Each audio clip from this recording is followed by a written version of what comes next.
जय श्री कल की ओम नमो भगवते वासुदेवाय।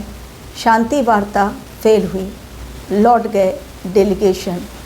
नहीं हो पाई बात जिसके लिए आए थे और पाकिस्तान में मेज सजाई गई थी, लेकिन किसी न किसी कारणवश ये तो होना ही था।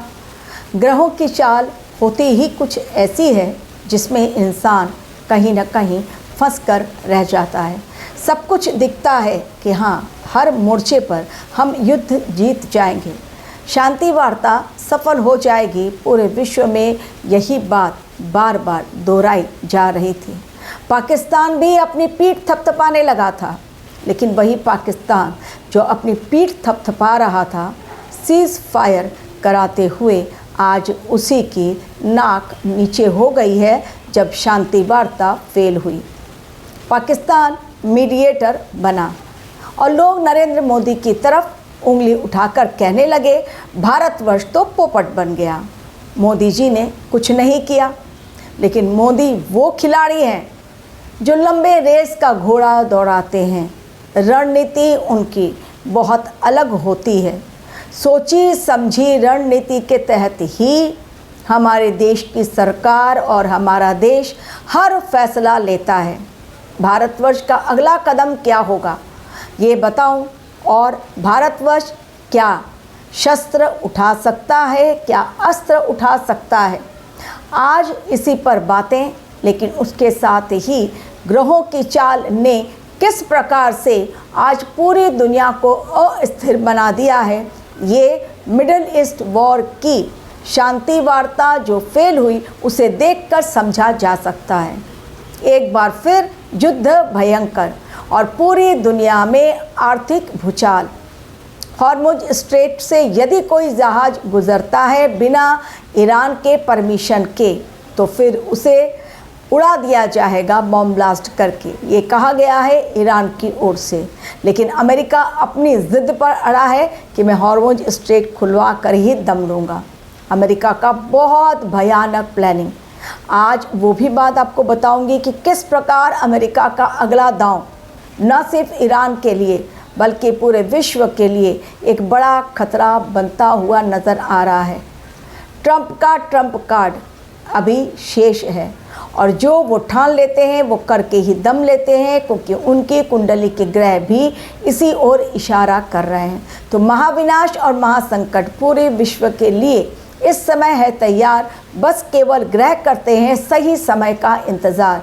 ठीक उसी प्रकार जिस प्रकार यदि 10 अप्रैल को बात हो जाती शांति वार्ता की, तो बिना किसी हुज्जत के, बिना किसी बहस के शर्तें मान ली गई होती, क्योंकि 10 अप्रैल तक राजकुमार, ग्रहों के राजकुमार बुद्धदेव नहीं पहुँचे थे मीन राशि में।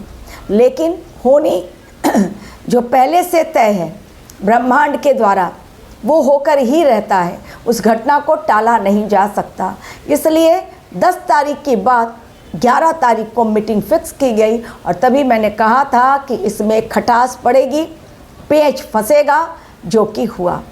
अब पाकिस्तान अपने 13,000 सैनिकों को भेज चुका है और इसलिए पाकिस्तान के ऊपर खतरा भी बहुत बड़ा मंडरा रहा है कि भाई आने वाले समय में कहीं युद्ध का नया मोर्चा ना खुल जाए। पाकिस्तान जो अपनी पीठ थपथपा रहा था, अब कहीं ना कहीं वो पीछे दुबक कर बैठ गया है कि भाई कहें तो क्या कहें। ग्रहों की चाल को समझने के लिए कुंडली एनालिसिस करवाना बहुत ज़रूरी होता है।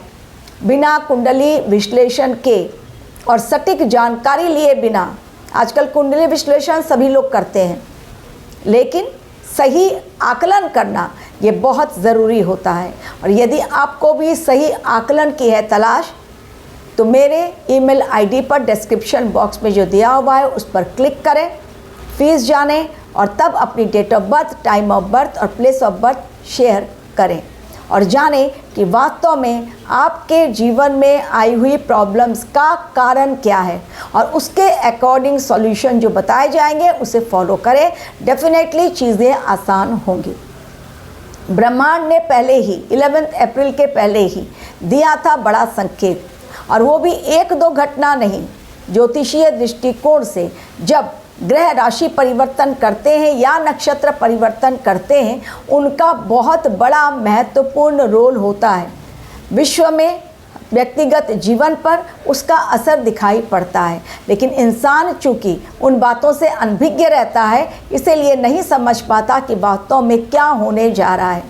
भारतवर्ष की कुंडली में मंगल की महादशा और राहु की अंतर्दशा इस समय चल रही है, और मंगल और राहु जब महादशा और अंतर्दशा के अंतर्गत टकरा रहे हैं आपस में, तो डेफिनेटली वो बारूदी विस्फोट को ही जन्म देता है।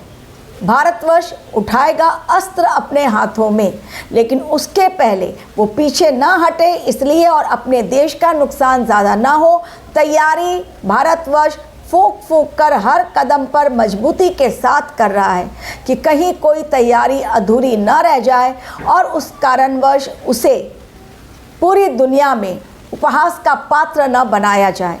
इसलिए जो पिछली बार ऑपरेशन सिंदूर में हुआ कि 4 दिनों में उसे रोकना पड़ा अपना युद्ध, इस बार युद्ध अगर छिड़ा, दुश्मनों के दांत न सिर्फ खट्टे होंगे बल्कि दुश्मनों को, पाकिस्तान को वो सबक सिखाया जाएगा कि फिर कभी वो सिर उठाकर बात करने की हिम्मत न कर सके और भारतवर्ष को आंखें न दिखा सके। पाकिस्तान के लिए एक बहुत ही डेंजरस टाइम है ये अप्रैल और मई का महीना। जब सबने देखा कि पाकिस्तान मीडिएटर बन गया है, पूरे विश्व में उसकी वाहवाही होने लगी कि भारत क्या कर रहा है, पाकिस्तान तो आगे बढ़ गया। बड़ी जल्दी लोग विश्वास कर लेते हैं देखी गई बातों पर, लेकिन मैंने कहा था कि मघा के केतु, सिंह राशि का नक्षत्र मघा, और सिंह राशि में बैठे हुए केतु और मघा में पहुंच रहे हैं 29 मार्च को। इसके बाद चीज़ें जो दिखेंगी वो होंगी नहीं, और जो होंगी वो दिखेंगी नहीं। एक और विनाशकाल, संकट काल पूरे विश्व के लिए मंडरा रहा है। ईरान अपना एक कदम भी पीछे हटाएगा नहीं, झुकेगा नहीं, और ना ही वो इतनी जल्दी ख़त्म होगा। लेकिन अमेरिका जो उसने अप्लाई किया था वेनेजुएला में मराडो को हटाने के लिए, ठीक वैसा ही कुछ वो करने वाला है। ज़मीनी सेना तैनात की जा चुकी है, लेकिन इसके अलावा भी केमिकल अटैक, बहुत ख़तरनाक केमिकल अटैक, जिसके कारण इंसान के सुनने की क्षमता, देखने की क्षमता चली जाती है और पल भर में दृश्य पलट जाता है। जो वेनेजुएला में हुआ, जिसकी बाद में बातें पता चली, कुछ खतरनाक प्लानिंग ट्रंप के दिमाग में चल रही है, क्योंकि एनी हाउ उन्हें हॉर्मुज स्ट्रेट पर अपना कब्जा चाहिए और यूरेनियम जो ईरान में छिपा हुआ है उसको वो अपने कब्जे में लेना चाहते हैं। भले ही पाकिस्तान में एटॉमिक वेपन्स तैयार हैं, लेकिन उससे ट्रंप को कोई मतलब नहीं, लेकिन ईरान न बना पाए इसलिए उन्हें वो ले लेना है अपने कब्जे में। एवं हॉर्मुज स्ट्रेट जो समुद्री रास्ता है, और जल में जलीय राशि में बैठे हुए चतुर्ग्रही योग, शनिदेव, मंगल, सूर्यदेव और नेपच्यून, और अब पहुंच गए हैं बुधदेव। 30 अप्रैल तक वहीं रहेंगे। तो ये समय बातचीत तो बिल्कुल ही रास्ता नहीं निकलेगा, सीज फायर टूटेगा पूरे विश्व के लिए। फिर एक बार खतरनाक चेतावनी। Share market up and down, जो लोग शेयर मार्केट में पैसा इन्वेस्ट कर रहे हैं बहुत सोच समझ कर करें। गोल्ड का रेट भी कभी ऊपर कभी नीचे, लेकिन बहुत नीचे नहीं आएगा, थोड़ा बहुत दिखेगा, बढ़ता चला जाएगा। गुरुदेव अतिचारी अवस्था में हैं, मिथुन राशि में हैं, और उनकी अतिचारी अवस्था यानी बहुत फास्ट होगा एक्शन इस समय, साफ सफाई का पूरी दुनिया में। धर्म युद्ध का ये युद्ध लड़ा जा रहा है। जो धर्म के रास्ते पर केवल वही बचेगा। आज ईरान का नुकसान बहुत बड़ा हुआ है, कारण ईरान भी अधर्म के रास्ते पर है। डोनाल्ड ट्रंप भी वही कर रहे हैं, अधर्म का रास्ता चुन रहे हैं। उन्हें केवल अपने डॉलर की पड़ी है, किस प्रकार उनकी इकोनॉमिक क्राइसिस के उनको देखना ना पड़े मुंह, उनकी आर्थिक व्यवस्था मजबूत रहे, वो डॉलर को मजबूत बनाए रखना चाहते हैं। मार्केट को की मजबूती आई, इसलिए अचानक सीज फायर किया, तुरंत मार्केट ऊपर गया, नफ़ा उनको हो गया, और फिर अचानक जैसे ही हुआ कि अब शांति वार्ता स्टार्ट होगी, फिर से एक बार करेक्शन आ गया शेयर मार्केट में। ये चलता ही रहेगा। 2026 साल है सूर्यदेव का, और सूर्यदेव और मंगल की युति कई बार इस बार हो चुकी है, मीन राशि में भी है और अब इसके पश्चात मेष राशि में भी होने जा रही है। पहले सूर्यदेव पहुंचेंगे और फिर मंगलदेव पहुंचेंगे। तो अग्निकांड से जुड़ी हुई बड़ी विस्फोटक घटनाएं देखने को मिलेंगी। जल के कारण बहुत बड़ी घटनाएं देखने को मिलेंगी, चाहे युद्ध हो, केबल कनेक्शन का कटना हो, लोगों की डूबने से मौत हो, या बोट या हवाई जहाज के डूबने की बात आए सामने।